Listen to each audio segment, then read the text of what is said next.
C'est l'heure de la revue de la presse et des médias israéliens ce matin sur Studio Kalita, relayé sur les ondes des radios juives parisiennes. La Cour suprême israélienne est ce matin à la une de la plupart de l'ensemble des quotidiens israéliens et des sites d'information. Et pour cause, c'est aujourd'hui, en effet, ce matin, dans un peu moins d'une heure, d'une demi-heure même maintenant, que les trois juges les plus expérimentés de cette Cour suprême, Esther Chayout, la présidente, Hanal Meltzer, le vice-président, et Uzi Fogelman, doivent statuer si oui ou non Binyamin Netanyahou aura la possibilité de former un gouvernement au lendemain des élections du 2 mars prochain, alors qu'il est, on le sait, inculpé par la justice israélienne de plusieurs chefs d'accusation importants. Le Israël Hayom ne cache pas son positionnement à ce sujet. Il faut faire sortir la Cour suprême du terrain politique, titre le quotidien proche de la droite israélienne sur la moitié de sa première page ce matin.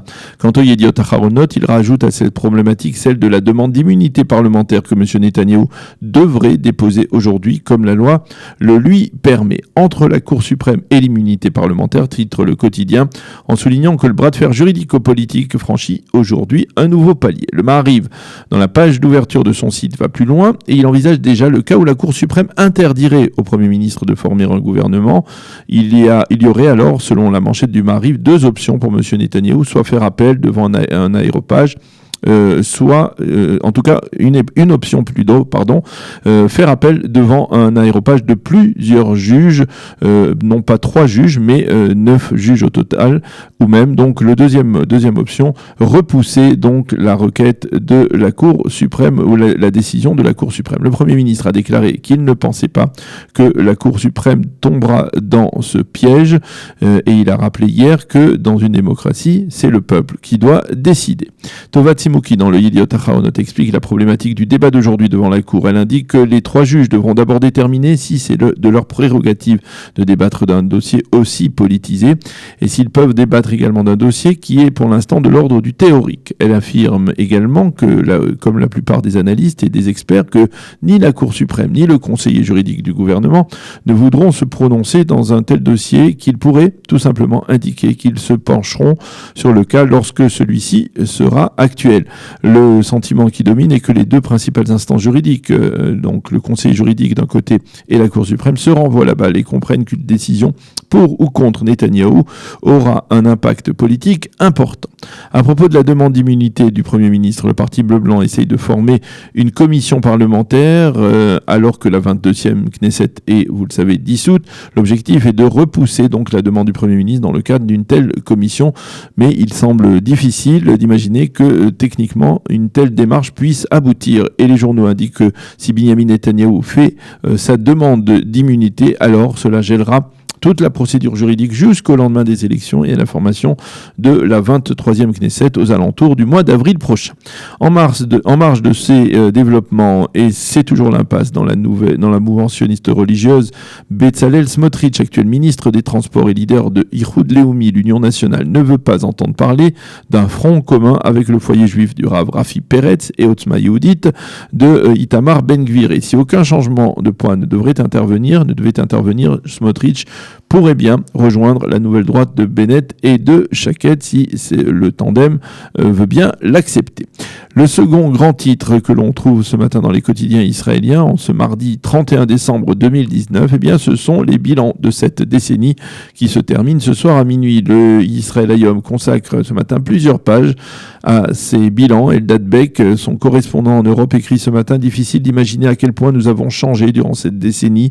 Du village global, nous sommes redevenus nationalistes, en Europe en particulier. L'économie s'est stabilisée, mais les gouvernements de plus en plus de défis à relever. Pour Etan Orkibi, cette décennie se termine sur une note pessimiste en Israël et la société israélienne apparaît plus divisée que jamais autour de la plus sérieuse crise politique de son histoire. Jamais nous n'avons été aussi haineux les uns envers les autres, et ce fameux Beyachad, ensemble, qui faisait notre fierté, s'est apparemment évaporé. La confrontation entre les différentes communautés n'en devient que plus aiguë, écrit Etan Orkibi dans un éditorial plutôt pessimiste, donc dans le Israël Hayom de ce matin. Le Israël Hayom revient toujours sur les principaux événements qui ont marqué la décennie qui se termine: les printemps arabes, la victoire de Donald Trump, le tsunami au Japon et bien sûr les réseaux sociaux qui sont devenus incontournables dans la vie des habitants de cette planète, qu'ils soient israéliens israélien ou non. Et enfin, plus propre à Israël, eh bien, la découverte du gaz naturel, avec les différentes plateformes gazières au large des côtes israéliennes, la victoire de Neta à l'Eurovision et notre Wonder Woman Gal Gadot. D'ailleurs, le poète Erez Biton va plus loin ce matin et parle dans son éditorial d'une décennie du développement culturel en Israël, une décennie au cours de laquelle les poètes et chanteurs séfarades ont réussi enfin à intégrer le mainstream culturel israélien. Le Yediot Aharonot récapitule aussi cette décennie en première page avec certaines de ses unes les plus marquantes, celle également de la victoire de Donald Trump ou celle de la victoire de Neta, là encore à l'Eurovision. Sever Ploutsker écrit dans son éditorial que la décennie qui se termine a été très mauvaise pour les pronostiqueurs. Leurs prophéties sombres et pessimistes ont raté le redressement économique global. Elles ont raté la victoire de Donald Trump, l'arrivée de Boris Johnson en Grande-Bretagne et celle d'Assisi en Égypte. Et elles ont raté également la longévité politique de Benyamin Netanyahou en Israël, celle de Tayyip Erdogan en Turquie et celle de Bachar el-Assad en Syrie. Fin de citation. D'autres titres dans la presse israélienne de ce matin, avec en particulier cette attaque américaine contre des milices pro-iraniennes en Irak et en Syrie avant-hier.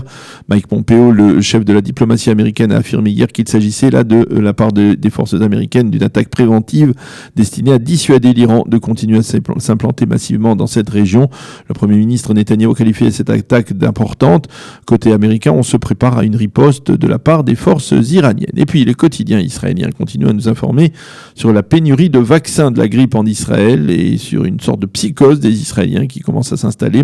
Le Yediot Aharonot indique en première page qu'en raison de cette pénurie, le ministre de la Santé en Israël, Yaakov Litzman, a demandé au Premier ministre d'apporter son soutien à la création d'un plan national qui permette d'augmenter considérablement la production de vaccins afin que la population entière puisse être vaccinée. Le journal nous montre en une photo de dizaines d'Israéliens attendant patiemment dans un dispensaire de se faire vacciner, mais ceux-là sont chanceux parce que des dizaines de milliers d'autres Israéliens n'ont pas pu se faire vacciner en raison justement donc de cette pénurie de vaccins dans les différentes coupot cholim, dans les différents centres de caisse nationale de santé israélienne. Et pour leur répondre, le directeur général du ministère de la Santé a promis qu'il œuvrait afin d'acheminer vers Israël très rapidement des dizaines de milliers de doses de vaccins de l'étranger, même d'obtenir d'autres doses des compagnies pharmaceutiques israéliennes.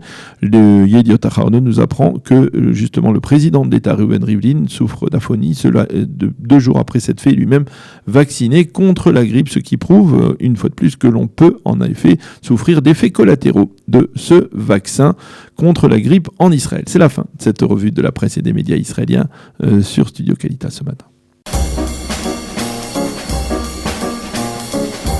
Pour mieux s'immerger dans la réalité politique, sécuritaire, économique et sociale d'Israël, connectez-vous chaque matin sur Studio Kalita.